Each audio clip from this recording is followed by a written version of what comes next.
So nagpa-car wash ako ng motor at ngayon sinusubukan kong tanggalin itong mancha niya. Pero kahit anong sabon ko guys, la epek. AD na lang pala to guys, natanggal na yung V. Hindi ko rin namalayan na natanggal na pala siya. Pero siya, walang hugot yun guys. Anyway, ito yung motor na ginagamit natin sa Pintalarga serye at ang pangalan niya ay KC. So going back dito sa mancha ng ating motor, nahirapan talaga akong tanggalin guys. Kaya bumili ako nitong Blue Water sa UMC Garage. Tara, subukan natin.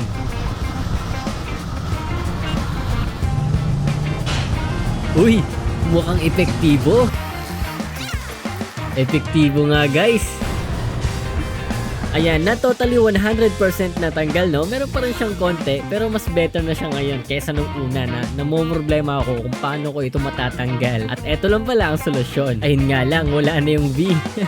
Aray ko. Meron pa pala akong isa pang binili guys, which is itong Pro Graphene V2.0 Matrix Spray. Ayan, good for glossy, matte, and even stainless surface. At nakaka-enhance din siya ng color. So panoorin nyo na lang sa part 2 ng video nito kung paano ko ito in-apply sa motor. So yun lang, thank you for watching and thank you UMC Garage. Solid!